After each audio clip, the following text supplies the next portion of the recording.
Goedemiddag allemaal. Ik ga even door in het Engels, want ik geloof dat we Engelse mensen in de zaal hebben. Hi everybody, good afternoon. Welcome to the second Vlambeer sponsored talk today. It is an absolute pleasure for me to introduce William Chyr, who we've known each other for a year and a half, 2 years. When he was working on a very early prototype called Relativity, and that game eventually evolved into Manifold Garden, which if you haven't seen Manifold Garden, it's definitely worth following William on Twitter at William Chyr, because it's probably one of the prettiest games I've ever seen, and it's one of the games that is best communicated through animated GIFs. So if you haven't seen it, please go check that out. I'm sure you will have lots to show during the talk. So without further ado, big applause for William Chyr. Okay. Thank you, Rami. Hi, everyone. So my name is William, and this talk, it's called Ingredients for Cultivating a Manifold Garden. So a bit about myself. I'm a Chicago-based independent game developer, currently working on this game called Manifold Garden. It's for PC, PS4. It's been in development for about 4 years now. It's my first game, commercial and otherwise. I've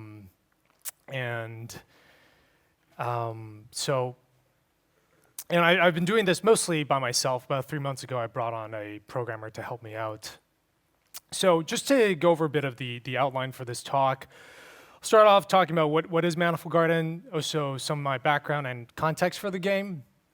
And finally, the meat of the talk will be about the evolution and its art style, kind of what I did and why, and also this open development process that I've taken, which is kind of sharing everything I've been doing and the process and the design development.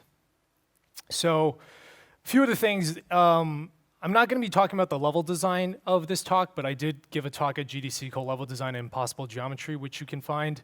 And I'm also not going to touch on the technical details. If you have any questions, you can ask me afterwards. And before I start, because I don't believe in one-size-fits-all solutions, so I'm not going to be giving like 10 steps you should take to have a successful game. And this is also all based on my own experience. I haven't worked at another studio prior to this. And I'm still figuring things out, and your mileage may vary. So what is Manifold Garden? So this is what the game looks like. It's a game about unusual physics, impossible geometry, and a lot of architecture.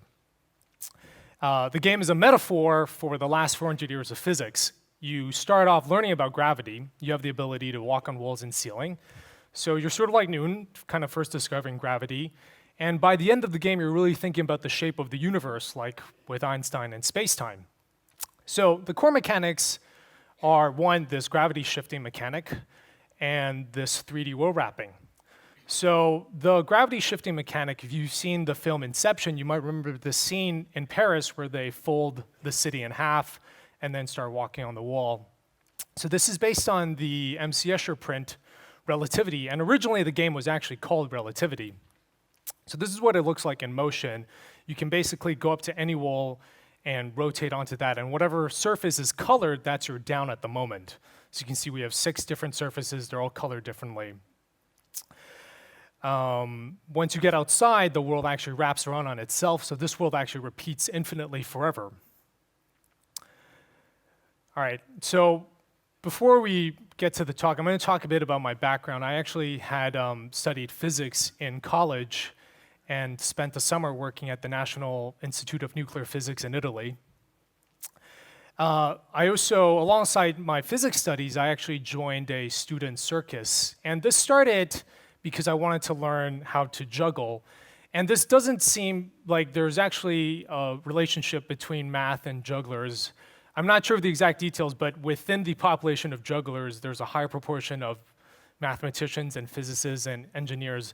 And in fact, there's a book called The Mathematics of Juggling, because basically you have 2 hands and X number of balls, and each balls have to go through one of the hands at least once. And so through this circus group, so I joined because I wanted to juggle, and then, they said, hey, we're putting on a show, and we have two guys juggling knives, and we want somebody to lie on the floor underneath the knives to make it more exciting. So they asked me to be the body, and through there, I kind of got addicted to, kind of hooked onto this performance, and it became a really great creative outlet for me as a student. So, kind of did some shows. Here we are, juggling with these large balls, unicycle jousting, and I also started building freak bikes. So that's me with a tall bike, which is two bikes stacked on top of one another. So it was a really, really fun outlet for me as a student. And as I was about to graduate, I started to think about what I wanted to do, because on the one hand, I really enjoyed my work with physics, but on the other hand, I also really liked everything that I was doing with the circus, and there didn't seem like a meeting point between the two. Alongside juggling, I also learned how to make balloon animals. It's like if you major in juggling, this is a minor in balloon twisting, and so as a student, I would do street performances and work at birthday parties. And what happened was, in trying to kind of combine physics and the art, the school had a grant where you could apply and get some money for art projects. And I ended up making these large balloon sculptures modeled after scientific imagery. So this one is based on, I forget what this one's based on, it's a sea creature of some sort. In the early phases, I was kind of just looking at cool visuals inside scientific textbooks and then modeling them. And this one was based on neurons. So I did these in my senior year of college, and what happened was the school took some photos, they put it on their website, and the Museum of Science and Industry in Chicago saw those pictures and commissioned a work in downtown Millennium Park in Chicago. So this started kind of my career in installation art. It didn't take off right away, and I'm going to come back to that, but before that, I ended up working in advertising, because basically I graduated, and if you've been to Chicago, you'll know that there's only 3 months of the year when it's really nice, and the rest of the year is just this horrible winter. So I was doing balloon animals at birthday parties, but then the winter came and I needed a real job. So I ended up working at Leo Burnett, which is one of the largest advertising agencies in the world. They're the biggest in Chicago. They were actually the first advertising agency to start using mascots. So Tony the Tiger, I don't know how popular these characters are here, but they're pretty big in the US. Their most famous creation is actually the Marlboro Man, which still accounts for 50% of Burnett's revenue. So just to explain how advertising agencies work, there are basically 4 departments: account, planning, creative, production. So account, you're dealing with the client, you're talking to McDonald's, figuring out what they want, and then you go back to the agency and tell them what to do, and then you go back to the client. Planning are the guys figuring out like what course, doing market research. Creatives, the guys doing the ads, and production, they're the guys who go out and find production studios to make the commercials for you. And every agency is different. Some focus very much on planning, and at Leo Burnett, creative is the king. So I was an intern there, sending out emails, downloading ads, and like zipping them and sending them to other people. And I wanted to join the creative department, so they hooked me up with the recruiter in creative. This will all come back to games eventually, I promise. And he said, where's your book? Where's your portfolio? And I didn't have any book, because they wanted to see some fake ads before they would let me make real ones. So what I did was I would go home every night and make fake ads, and then just show them to every creative director I could find in the agency. So this was a spec ad I made for Berlitz. And this is really cool. So the left one is actually the Chinese for Great Wall, which if you look carefully, you can actually see the English in there. And the right, fromage, because it was like, at first it looks foreign, but then if you look carefully, you understand it. And one of the creative directors told me, for your portfolio, you should actually focus on consumer packaged goods. So don't make ads for Ferrari, don't make ads for beer, don't make ads for Nike, because those products sell themselves, and as a junior, you're not going to be working on those. You're going to be working on stuff like this, detergent, soap, which is really what they need ads for, because they're all the same. And the toughest category in advertising is feminine hygiene. You're not even allowed to say what the thing does, right? And so I decided to tackle this, and I came up with this ad campaign. And this is also where I learned about the 100 idea exercise. A friend told me when he was in design school, for every assignment, they would actually have to come up with 100 ideas. And that's just so making sure that you don't settle on the first one. So I actually came up with, not quite 100, but I came up with like 50 of them. And what happened was actually one of them caught the attention of the chief creative officer and actually ended up getting made. So you might notice that the original idea actually had the red dot, so because it's a period, like a pun on the grammatical period. And but the problem was they thought, because it'd be a print ad, there was a possibility of someone holding it upside down, and then it would look like the red dot escaped. So they put it in the middle. But anyway, it came out, and it was like the first feminine hygiene ad to ever have blood in it. Historic moment. Anyway, this, unfortunately, because I was an intern when I made this, and the chief creative officer of the entire company saw it, and I wasn't quite aware of office politics at the time, but I managed to piss off everyone above me and below him, so that was everyone in the company. So my advertising career ended briefly after 7 months, and this is the only ad I ever made. But I'm quite happy with it. So anyway, things didn't work out for me in advertising, and I kind of struggled for a few years. Eventually, what happened was Beck's Beer commissioned me to design an art label for one of their bottles. And then my installation art took off, and I kind of spent a whole year just doing commissions for art centers and science museums. And this stuff had kind of grown a lot from the early days. But by the end of that year, I felt like I had did everything I wanted to do with this work. And when I was getting new commissions, it was all very much like, hey, can you do something like that other piece, but in the color of our company logo? And I started to feel like I was IKEA, you know? Like people would come in and I'd give them a bunch of pictures and they choose one and choose the color scheme. And so I was looking for another, and I was also getting typecast as the balloon guy. And in the art world, it's sort of a double-edged sword to be typecast, because on the one hand, you want your work to be readily recognizable, but then on the other hand, that's like all you ever get asked to do. And I was sort of at a point where I didn't quite want to be the balloon guy 10 years from now. Like I felt like I could be the best balloon artist in the world, but that just wasn't the path I wanted to go down. So I tried a bunch of other mediums, glass blowing, metalworking, and none of them worked. And a friend who I'd met from Burnett told me about indie games. And I actually I had played like Tony Hawk Pro Skater when I was 14 and then stopped playing video games.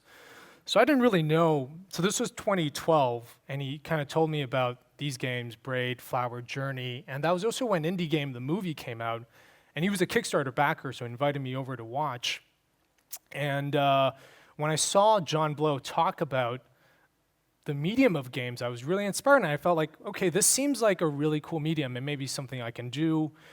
And he also sent me this game, The Graveyard by Tale of Tales. It's a 5-minute experience about a woman in a graveyard.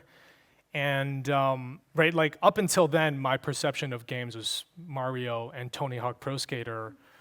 And now to see this game that's 5 minutes, you know, and I was like, okay, I've done some programming, I've done some design, I've done some 3D modeling. I think a game is just all of that together.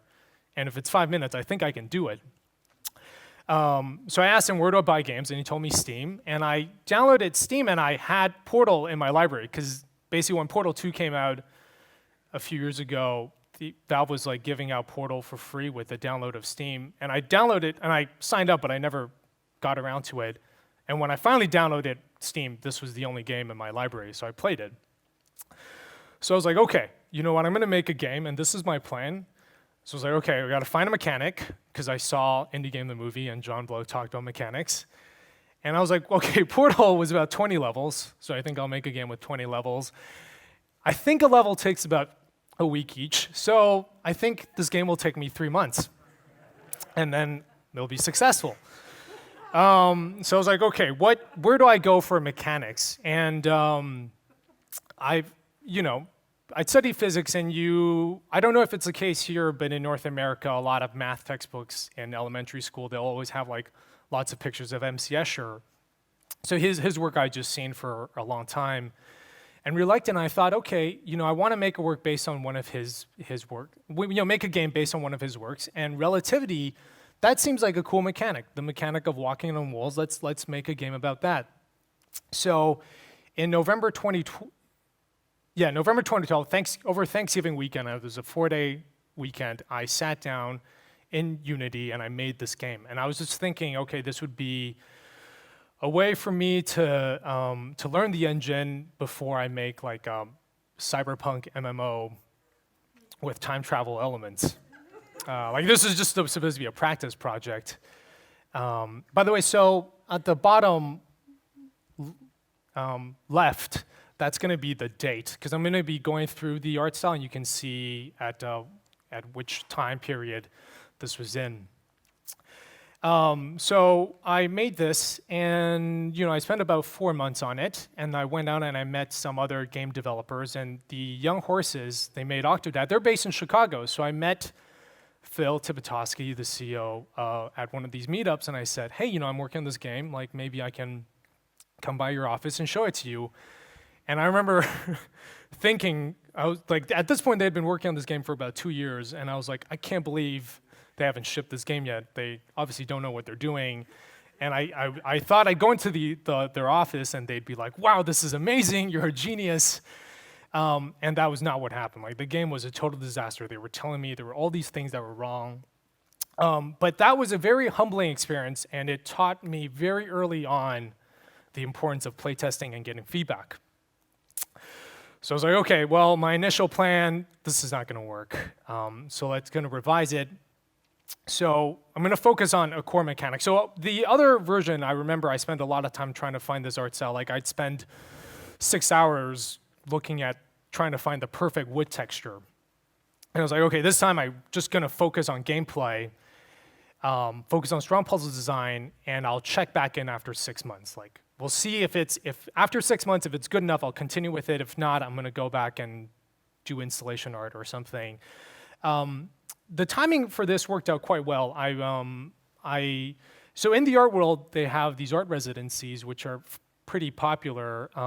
Basically, you go to an art center for about 3 to 6 months, and they give you a stipend. And the idea is you just don't worry about real life. You just focus on your art during that time. I think it's starting to catch on in game development. Like, there's the summer camp Stugan in Sweden. That's similar. That's, I think, a 6-week program. So I had, based on my installation artwork, I had gotten an art residency in Shanghai. And actually, on the very left, you can see that's on the computer, that's Relativity being worked on. And so I had 6 months in Shanghai, so I was thinking, okay, I'll take the time to redo the game. So we'll start from scratch. And in the early version of the game, the world actually rotated, so the player remained still, but the world shifted. And what I decided to do instead was to actually have the world stay still, but have the player shift. So you can see really early on, I'm not focusing on art style at all. I'm just experimenting with the mechanics, trying to find what works. Slowly over. And this was the nice thing with being at this residency was I was surrounded by like 20 artists. So I was constantly asking people to come in and play the game and get feedback. So you'll notice really early on, like here, all the walls are white. And what happened was someone said, I'm getting lost, why don't you color all the walls so I know what color they are? And I did that and it looked really terrible, but then I realized actually all they needed was the bottom floor covered to know which direction is down. Also started switching from, instead of buttons, I used these square panels, because the button, you can put like any color box on it, and I wanted, for a blue panel, then you only needed a blue box. Superior going through puzzles. And of course, because Escher was a really big inspiration, I tried to create these Escher-esque spaces in the game. So you can see these early attempts at trying to create this kind of labyrinthian type feel. None of these worked out very well for a variety of reasons, but sort of kind of early attempts at trying to grasp at what the game is. At some point, I started to introduce shadows as a way to help the player figure out where the box is, and I'll come back to that later.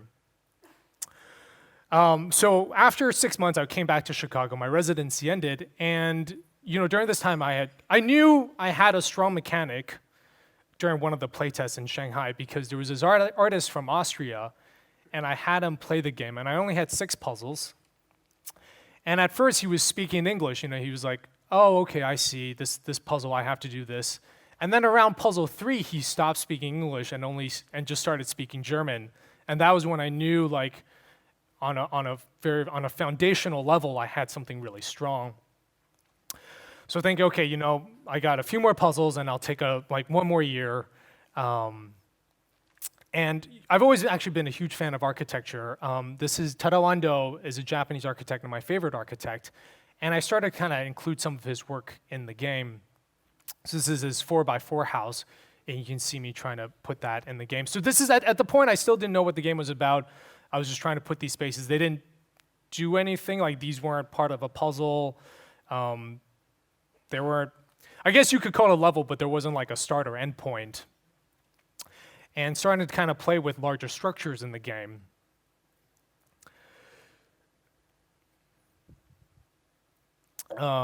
Just kind of going through these other, so I was like kind of creating these apartments and cities. Now at some point I stopped, for a long time actually the whole game took place indoors and you couldn't go outside, but what happened was I needed a way for, like when people were carrying a box, they'd say, and they had to put it somewhere, they said, it'd be really nice if there was a shadow beneath the box and then I could see where it would drop. So I added a light to provide a shadow. And then people would ask, like, where's the light coming from? So I would replace the ceiling with a window to explain the light. But then as a result of the window, you were able to see outside. And so people were saying, well, the outside actually looks a lot more interesting than the interior. And I didn't want to, I thought putting people outside would cause a lot of problems. And it is a very big design problem, challenge. But because that was something that people kept asking for, I ended up allowing them to do it. You can see also this is a phase where I'm really experimenting. Like here is ambient occlusion with no edge detection. Here is edge detection and ambient occlusion. Edge detection, ambient occlusion, but without the texture. This was a really bad idea. Right, so here you can see the shadow for the boxes, adding in the windows to provide explanation for the shadows, which then led to people seeing outside. And they were like, okay, I'd rather be outside than inside, so I allowed them to. And then the game started to take on more of an architectural focus. And I draw a lot of inspiration from brutalism, just coding with these shapes. So this is in 2014. So I'd been working on this game for about 1.5 years now. And I decided to go to GDC because everyone was telling me about it, and I hadn't gone to a game event yet. And I took this to GDC, and what I did was at GDC, I asked every game designer for feedback. And I remember Justin Ma, he's the creator of FTL, and I had watched a video of him giving a talk, and then I saw him at GDC, and for a second I forgot who he was, but he looked really familiar. And so I went up to him and I was like, hey man, and then as soon as I said that, I realized he didn't know who I was. But he was very nice, and I asked him to sit down and play the game. And the feedback, and I talked to a lot of people, and the feedback that I got from GDC was that the art style needed a lot of work. And that also, what I had was not a wow mechanic. So the second point, I'll explain that, what I mean by a wow mechanic, which is, I think, is a mechanic that's you can communicate very easily in 5 seconds, and that makes people very impressed. And I think Super Hot is something that's got that, time moves only when you do, and all you need to do is show 5 seconds, and immediately people's minds start going to different places. And Mieke Kure, this is a game where you can go into the 4th dimension, and also this game, Museum of Simulation Technology, which is about perspective. So I can hold up this device, and it's, right now it's the same size as the door, and if I let it go, then this piece will be the same size as the door. And all of these are, and you'll see GIFs of this game kind of go viral often, because it's very easy to communicate that. And at first I thought my wall walking mechanic was similar, but in talking to people, I realized that it wasn't. And at first it was disheartening, but that actually ended up being a really good thing for me, because it started to make me focus on other aspects of the game. And the art style, initially it was also hard to hear that from other developers, and I wanted to choose not to believe them.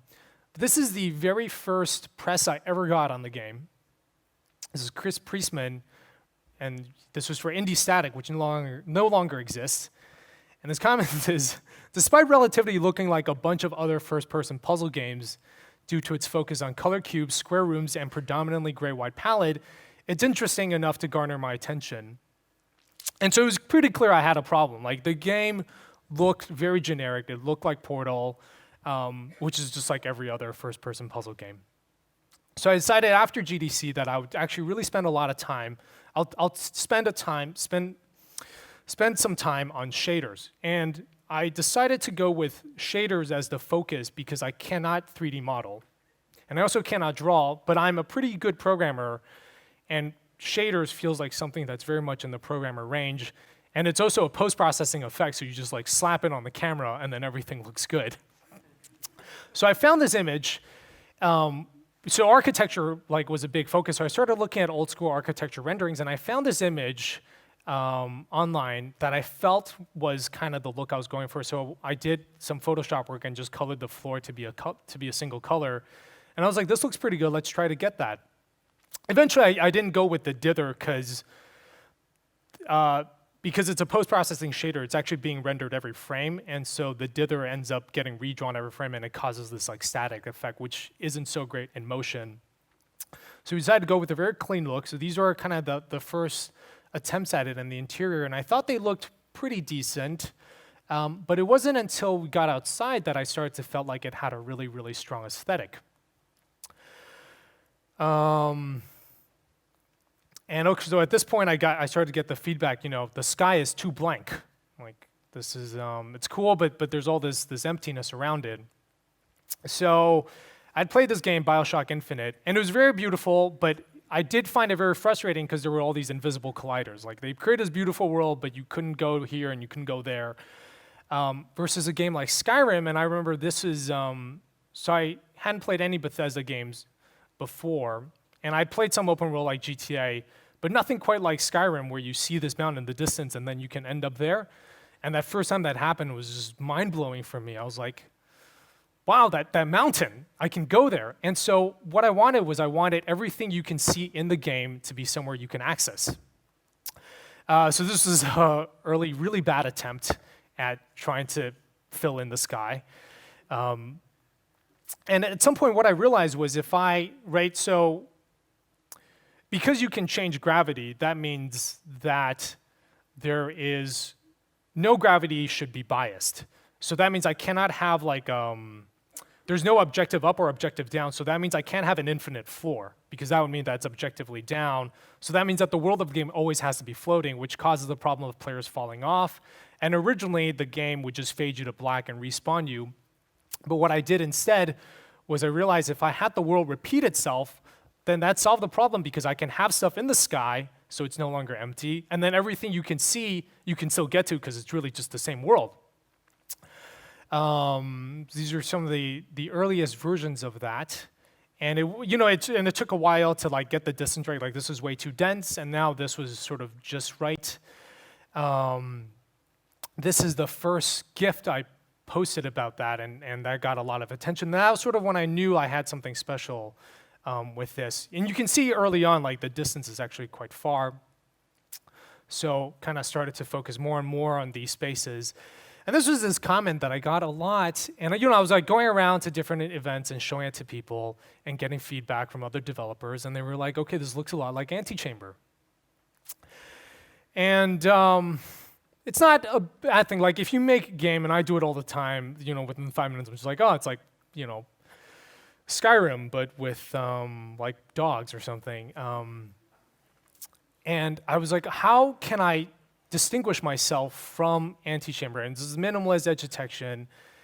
And I came across the work of this architect, Libius Woods, and I saw this image, and I saw the density of the lines. And I was like, okay, this does not look like antechamber. So so I started to kind of bring in the distance a lot closer together, having a sort of very large combination mix of stuff. This was just cluttered. This wasn't even a real level. I just kind of put a whole bunch of stuff in to see what that would look like.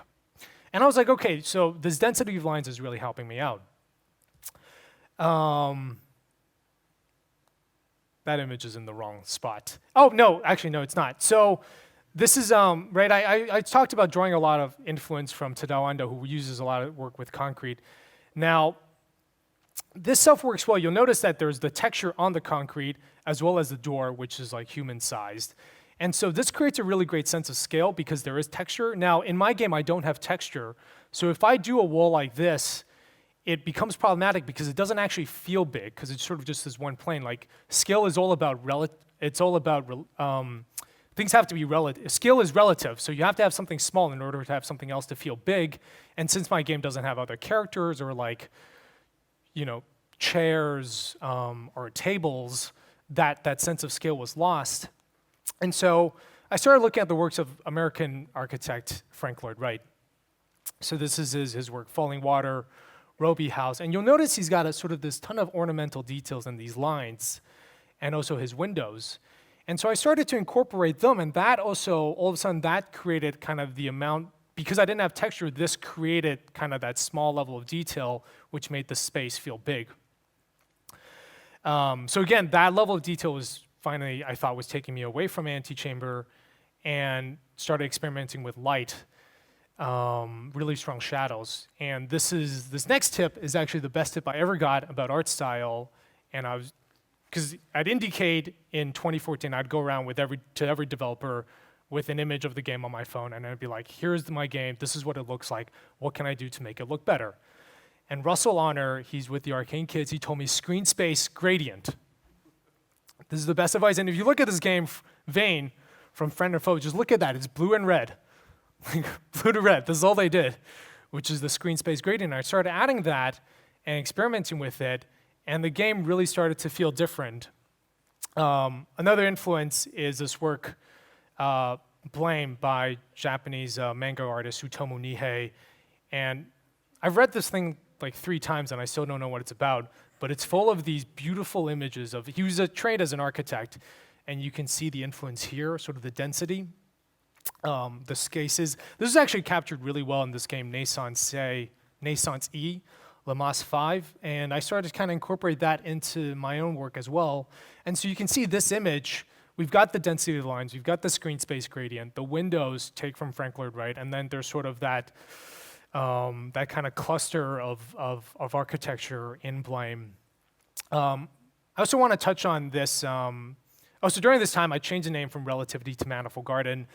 It started initially because there's this Relativity Media film company that owned the rights, and the most important thing was that everything in the game had gone through iterations, and why the name is the most important thing, and yet I was going with the thing that first came into my mind. So we ended up changing that. It actually ended up being my biggest press saturation, so it wasn't a problem, as big of a problem as I thought it would. And it had the added bonus, which is a lot of times journalists will Google your game, and if you've been sharing images a lot, they'll always take like an old one. But because of the name change, I only had the good-looking images. So this is what the game looks like now, and I'm really happy with it. I'm going to kind of go through this pretty quickly. So what I've been focusing on a lot is getting feedback, conventions, festivals, conferences. I do this design club in Chicago, and also playtesting, closed beta, Twitter and Twitch and Devlog. And so design club, basically a group of once every 3 months, a bunch of us designers will get together and just spend 8 hours together, like an entire day. We'll spend an hour and a half on each problem, everyone's game. Like we'll send out builds of our games to each other beforehand, a week before, we'll play it, and then we'll meet, and everybody will get like an hour and a half to 2 hours to talk about their problem and have us all discuss it together. There's a lot of events in Chicago. So this is open development, kind of quickly go through this. I've been keeping a development log of the game since a year into development, so like October 2013. It is a lot of work writing up these blogs and getting images, but it has been incredibly motivating for me because, so they've been creeping in this thing for 3 years, and you'll see these problems early on that just seemed impossible. Like the blog post would just be me complaining, and then 2 years later, I'll be like, I solved it. And that sometimes, like when you're stuck, and when I'm stuck, this thing has 54 pages now, I'll kind of just go through it and look at that. And it's like, okay, all these problems that seemed impossible at one point, I ended up solving it. Also, we'll share a lot of stuff like this on Twitter, where I'm asking, like, what design should I go with? And then you get a ton of feedback. And I don't always go with what people suggest, because there's a lot of stuff and they don't always have the best context, but it is incredibly helpful just to kind of receive feedback. Like, one thing I really miss after I stopped working in advertising was that there was just all these people around, and you can go up to a floor and just walk down a hallway, and there's all these cubicles, and you can stop by every single one of them and ask people for feedback on your work. I work alone from home now, so I'm missing that, but sort of Twitter or the internet really helps me get that same sense of feedback. I've also been streaming development. I'll go through this quickly, but this is actually a friend of mine from advertising. We met up, and he works on the Nintendo account, and he asked me if I was on Twitch, and I said, well, isn't that just for people playing games? And he's like, no, it's really for there's a lot of other stuff. And they had been trying to get Nintendo to do more Twitch stuff, but Nintendo was like very conservative. So he kind of gave me all these ideas. And the thing I realized with Twitch, the big thing is that it's not a TV show. Like, I was worried I'd have to plan out stuff, and I'd have to have something interesting to show, but it actually ended up just being a lot about hanging out with people. And some of the pros is people have pointed out inefficiencies in my workflow. Like, if you're at a studio, you can ask people how to do things. People can see your screen. When you work from home, you don't know anything. Like, I didn't know about vertex snapping until I started streaming, and that's been a huge help for me. It's also what I call a productive distraction. Like, in the afternoon, I'll get a little bit tired, so I'll put on Netflix or watch NBA highlights, and then 2 hours will go by. This allows me to kind of talk about the game while I'm still working. You're also getting to create, you get to do marketing without doing real marketing. You can just make the game and share it. It also scales incredibly well. If you go to a convention and you talk to someone every 5 minutes for 8 hours a day, I think you hit 6 times 8, like 50 people, right? You can talk to that number of people 2 hours at home. And it's also just the perfect way for interactive medium. It's a great way to explain technical and design problems. I'll post a problem on Twitter, a programming problem, and then they'll get because programmers like to answer questions, I'll get 30 responses. And of course, they're all things I've thought about already, but it's really hard to kind of sum up the entire problem in 140 characters. But when you're on Twitch, it's okay, here's the thing I'm facing, this is what I've done already, and this is why it's not working. And it's just been a fantastic way to build community. I was actually streaming and had some problems, and someone in the chat just wrote up a script and sent it to me that solved the problem. Of course, there are cons. So you do need to plan around your stream schedule. You do have to have a public persona. There can be performance anxiety, and you can get overwhelmed with feedback and suggestions. This stuff you sort of learn to get better over time. And the internet can be toxic, but I think, I'm not saying these will happen, I'm just kind of stuff to be aware of. And I'll give some tips. So one thing that really helped me is you do have to have, if you want to kind of scale, you should have a consistent schedule. To find that, when I first started, I was okay, I'm going to do every weeknight 8 to 10, and I burned out in 2 months because, first of all, that's the end of the day. I'm already kind of tired, and when I watched the streams, I was just swearing all the time. So what you want to do is you start off with a regular schedule and just kind of stream whenever you feel like it, and then over time, you'll find okay, this is a time that just works really well for me. So for me, that's 3 to 5 p.m. It's a slow part in the afternoon. Some tasks are more suitable for streaming than others. Level design I find very easy because it's very visual, and it's I'll be okay, well, the player is coming in and is getting lost, and maybe we should put the door here and then move the staircase there. Programming is a little harder, but one thing I found that's really fantastic about programming is you have these very, very clear victory states. Because with level design, it's always this very muddy, you're never sure if something works. It's not as bad as it was before, but with programming, you start off like, this is this problem, and 4 hours later, well, it's usually still a problem, but then like 8 hours later, you find a solution, and that's very exciting to kind of share that moment with the crowd. You want to pick your moderators very, very carefully. They have a huge impact on the vibe of your stream, and watch your VODs, watch yourself, watch other streams, and you don't want to lose focus. Like it can be very easy to want to start having all these flashy things to try to get more viewers, but I think you want to be clear like why you're streaming, and you should have fun. This is exciting for me because I was streaming a few days just before I came here, and for the first time, we got over 200 viewers. And that's pretty exciting for me because most of the time it's just me typing. So, like, you know, the title of the talk is Ingredients for Cultivating a Manifold Garden. I think for a real garden, the ingredients you need: sunlight, water, soil. For me, it's been experimentation, feedback, and community. So that's me, and if you have any questions, you can get in touch. Yeah, thank you.